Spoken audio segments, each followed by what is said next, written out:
Meron ako ikukwento sa inyo ngayong araw na to mga boss. Meron tayong isang follower na nag-message sa akin at nag-forward ng pictures dahil nakaranas siya ng isang horror story. Para daw siyang legal na na-hold up sa isang kasa.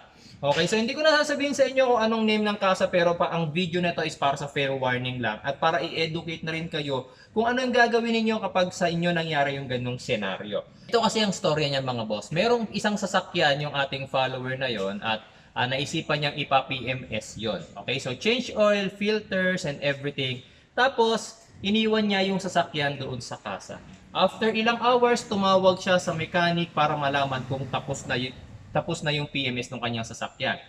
Tapos, ang sabi sa kanya ng mechanic, "Sir, kailangan mong magpalit ng battery. Low CCA na po ang iyong battery." Okay? So, syempre si owner, unang-unang walang alam sa sasakyan.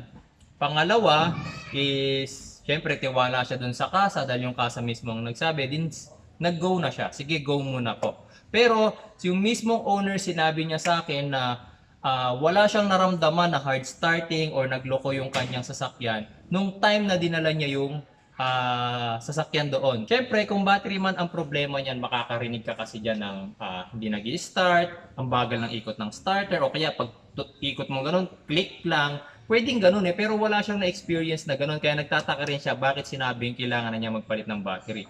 Okay, so set aside, nandun na tayo sa situation na pinapalitan na niya. Magkano yung pinalit na battery? Ayan, makikita ninyo sa picture, 14,000 lang naman. Napakamahal, diba? Mahigit 14,000 pesos. Sige, sabihin na natin na nasa kasa siya, kagaya ganyan ang presyo. Pero, yung battery na pinalit niya, eto kanya rin to. Pinadala niya sa akin to para ipagawa kasi na-stock to ng 4 years, okay? Ngayon, ito walang battery. Alam niyo ba kung saan napunta yung battery na tinanggal dun sa sasakyan niya? Ito, ngayon, sa harap natin. Ito yun mismo. Ngayon, ang nakakalungkot na bagay pa, syempre kasa yun, kahit na nagpalit lang ng battery, lahat doon may bayad. Lahat ng kilos nila may bayad. Makikita nyo rin dyan sa may resibo sa video, meron silang shop supplies. Magkano yung shop supplies na siningil? 650 pesos. Hindi ko alam kung anong shop supplies yung nagamit para sa pagpapalit ng baterya, baka basahan na halagang 650 pesos. Tapos, bukod doon is nagkaroon pa ng singilan sa neighbor. Ayan, so titingnan lang muna natin mga boss, sinend niya sa akin yung picture. Titingnan ko kung ano yung mga nakadetalye doon sa resibo. Ayan, ang sabi, ang cost, concern replacement of battery due to low CCA measured. Cost low CCA or cold cranking amps. Mamaya mga boss, may ipapakita ako sa inyo yung device na maganda bilhin din ninyo para kapag sa inyo nangyari yung ganitong situation, gamitin nyo yung device na yun para malaman nyo kung low CCA pa talaga kayo or hindi. Kasi mahal yung battery ng kasa. Pangalawa, magkano yung labor? 2,000 pesos. Ayan, nasa resibo. Makikita ninyo, pinapakita ko dyan sa video.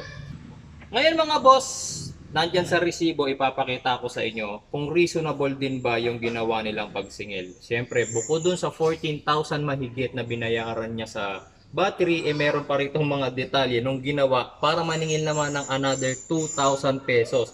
So kung battery plus yung shop supplies, so nasa 15,000 mahigit na. So plus 2,000 pesos ang binayaran niya is 17,000 mahigit. O pumapalo na rin ng almost 18,000. Okay, so ngayon papakita ko sa inyo ano yung ginawa. Correction. First correction, disconnected battery terminal. Ang ginawa, niluwagan ng battery terminal, tinanggal, niluwagan, tinanggal, nakadetalye. Okay? Mabigat na trabaho. Okay? Remove battery. Aba matindi. Remove battery. Yan. Remove battery. Ayan. Ibinaba. Dito, binaba. Dito, binaba. Okay. Remove battery. Okay. Ano pa sinunod? Installed new battery. Halimbawa na lang, ito yung battery. Installed new battery. Okay. Ito yung new battery. Install. Okay. Ayan na. Mula rito, ginanon. Okay? Okay. Tapos, ano yung sumunod? Ayan. Okay, wait lang. Ano yung sumunod? Tighten battery terminal. Tighten battery terminals. Nilagay yung battery terminal, hinigpitan. Hinipitan gamit ang labi. Okay? Ganun. Okay? Ngayon, ito yung medyo reasonable. Performed battery reset. Pero hindi sa lahat ng sasakyan is applicable ito. Ano yung tinatawag na battery reset? Mga boss, kapag may mga sasakyan ngayon, lalo-lalo na sa mga bagong sasakyan, na kapag ka nagpapalit or nagdi-disconnect kayo ng battery sa inyong sasakyan, nawawala yung tamang time ng radio, yung time settings ng inyong sasakyan. So, kailangan nyo ng battery reset. Ngayon, yung iba gumagamit ng scanner kagaya nito. Makikita ninyo, ito papakita ko sa inyo. Ito, BMS. Yan yung battery management system. Okay? Kapag yung sasakyan is kailangan i-reset, ginagamitan natin ito. Battery reset ang tawag, battery management system sa iba, or everything. Pero gaya ng sabi ko sa inyo kanina, hindi lahat ng sasakyan kailangan i-reset. Kagaya nitong Honda CR-V na to. Okay? Yan, kahit ilang beses mo tanggalin ang battery niyan, kahit daily, tatanggalin mo ang battery niyan, wala kayong reset na kailangan gawin. Tanggal kabit, walang problema yon, walang mare-reset sa ECU ninyo. Okay? So, ito medyo naging reasonable yung kailangan nila maningil ng 2,000 pesos dahil sa battery reset nito. Pero gaya na sabi ko, paano kung yung sasakyan ninyo, hindi naman pala kailangan ng reset. So, sayang pa rin yung 2,000 pesos na ibinayad ninyo. Tapos, eto na, yung pinaka-lasting na ginawa nila is check battery, nakapasa naman daw. Syempre, brand new battery yung kinabit nila. Kapag yan hindi nakapasa, ibig sabihin defective yung kinabit nila. Ngayon, ano yung ginamit nila para malaman kung kailangan nyo na magpalit ng CCA, ng battery, o para malaman kung ilang CCA na. Yun yung tinatawag natin na battery tester, kagaya nito. Ito. Meron ako rito iba't ibang battery tester. Ayan. So, lagi ko rin nire-recommend mga boss na kapag car owner ka, meron ka rin dapat battery tester. Kasi gaya nito, paano pag nangyari sa inyo? 14,000 na halagang battery, plus shop supplies, plus yung labor. So, umabot ng almost 18,000 ang ginastos ng ating viewer na yon para lang sa pagpapalit ng battery. Pero ito, magkano lang yung mga battery analyzer or battery tester na kagaya nito. Ipapakita ko sa inyo kung paano gumana to. At i-check din natin mga boss kung totoo ba na low CCA na to. Kasi tinanggal to dun sa sasakyan niya. Ngayon, nandito sa Pajero na to na luma. Para makita natin kung tama. Eto mga boss. Makikita nyo rito sa battery natin. Nakalagay. Eto. Nakalagay. Baliktad. Wait lang. Para mas makita ninyo. Eto. Nakalagay na detail. Ang battery 750 CCA.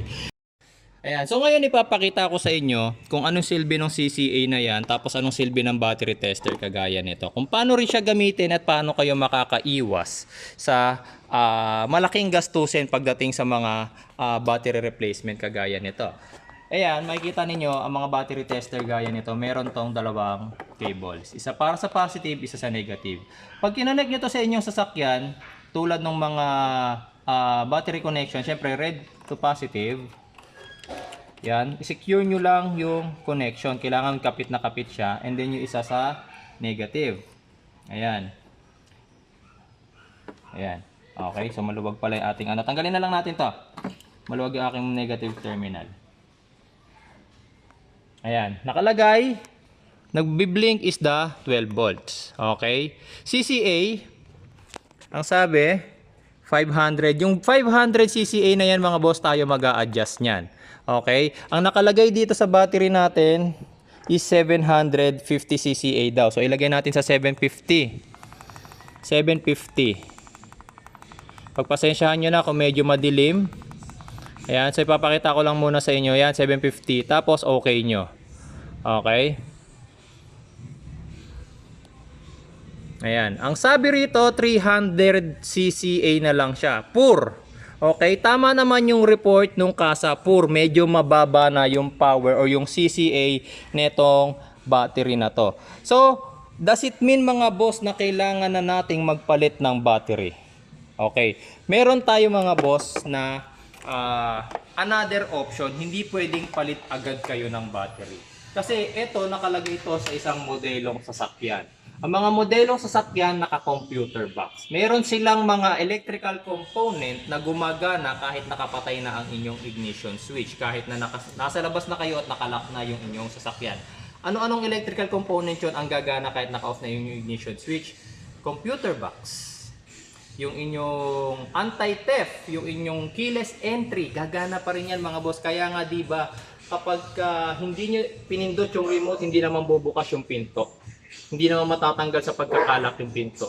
Okay? Gumagana pa rin sila kahit na naka-turn off na yung ating makina. Meron silang tinatawag mga boss na konting drain. Okay? Dinidrain nila yung ating battery overnight. Dinidrain nila yan paunti-unti. So hindi agad recommended yung palit battery. Ang ginagawa namin dyan mga bossing, charge muna. Magpa-charge muna kayo. Okay? Pwede nyo itong dalhin sa isang battery charging station. Sa mga nagbebenta ng battery, nag-charge sila dyan. Magkano lang ang magpa-charge? Wala pa yung 100 pesos. Okay? Pero ngayon, ipapakita ko sa inyo, titingnan natin mga boss, kung ang isang 300 cca na battery, hindi na ba talaga kayang magpa-start? Okay? Subukan natin. Ayan.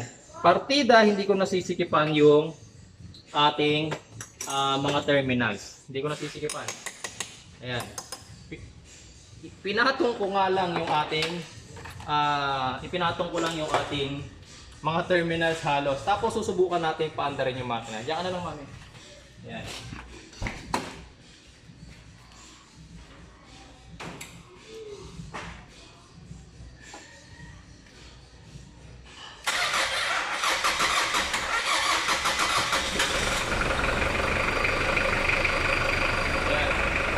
So sa nakita ninyo mga boss, this is a Pajero Fieldmaster 4M40 ang makina nito. Mas lumang sasakyan, medyo nag-hard start siya.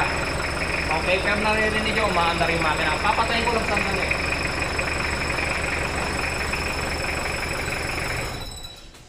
Ayan.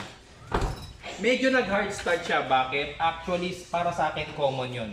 Why? Kasi hindi ko naman sinikipan yung battery terminals. Di ba pinatong ko nga lang, no? Kaya ko nga tanggalin ng kamay ko lang eh. Okay, kung sinikipan ko yan, maaaring hindi na siya nag-hard start eh. Maaaring nag-start siya right away nung in-start ko agad yung ating makina, di ba? So ganun, mga boss.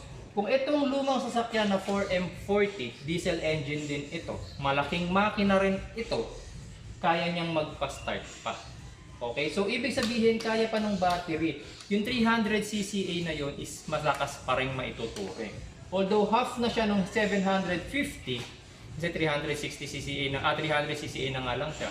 Although half na siya, kaya pa rin niya magpa-start ng sasakyan. So ibig sabihin, pwedeng yung battery kasi kailangan lang charge. Kailangan niyo lang ipa-charge. Ngayon, ang gagawin natin, bago nga pala tayo magpatuloy, sa mga magtatanong saan nakakabili ng ganitong battery tester, ilalagay ko yung kanilang product link sa video description and then sa pin comments. Actually, dalawa tong battery tester ko, itong isa, saka itong isa.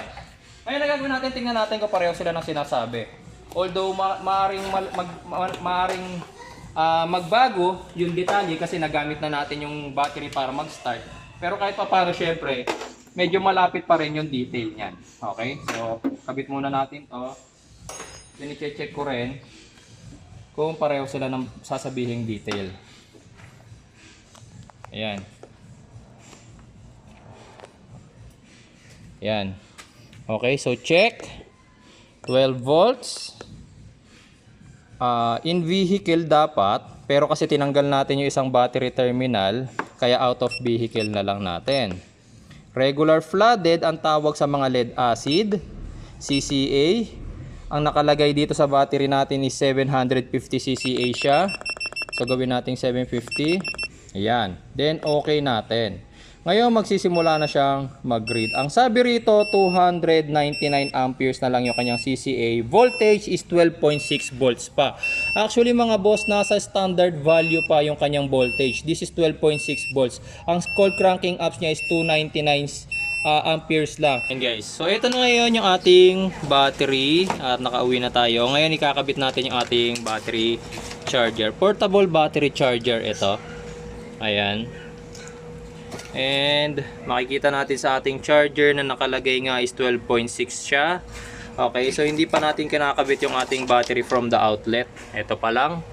Then, let's wait na mag-charge siya. Makikita natin, sa battery charger natin indicates 20% lang yung kanyang charge. So, malaki yung chance na makakapag-charge pa tayo. Tandaan nyo mga boss, kanina, before natin to iuwi, according sa ating battery test, battery analyzer pala rather, ang cold cranking amps nito is nasa 299 CCA na lang. Okay, so mamaya i-check natin kung ilan ang CCA nito after nating mag-charge. Wait lang nating matapos to. So after 4 hours of charging, tapos na tayong mag-charge, kaya naka-off na siya. Ngayon titingnan na natin kung ano nangyari sa ating battery, kung nag-gain ba siya ng CCA ngayon. Ayan, so 750 CCA. Okay, so makikita natin ngayon dito, since bagong charge ito, nakalagay 13.53 volts siya. Then nag-charge up lang siya hanggang 344 amperes yung kanyang CCA. Okay, so in this case mga boss, napatunayan natin, yes, tama yung report ni Kasa na low CCA na talaga siya kahit nag-charge tayo. Okay, so confirm mga boss, tama naman si Kasa na nagpalit na nga siya ng battery. Yun nga lang, ang medyo worst scenario na nangyari dun sa ating follower mga bossing is ang mahal ng battery na kanyang naipalit. Pinapalit niyang battery is worth 14,000 pesos, tapos yung labor pa dun sa kanyang nasingil na 2,000 pesos, and then yung kanyang shop supplies na binayaran. Okay, so ganito na lang mga boss, para hindi na maulit sa inyo yung nangyari dun sa ating isang follower. Bumili na lang kayo ng battery tester ninyo para to confirm kung kailangan nyo na talagang magpalit. Kapag kailangan nyo na magpalit mga boss, tumakbo na lang kayo sa pinakamalapit na battery center para mas makamura kayo. Halos pareho lang naman din yung mga batteries na yan mga bossing. Importante lang is tama yung CCA na mabibili ninyo para sa inyong sasakyan. Okay? Maraming salamat sa inyong panonood mga boss, at sana ngayong araw na to ay may natutunan kayo sa ating video. Sa mga bibili mga boss, yung product link nasa video description lang and then sa pin comment. Salamat po!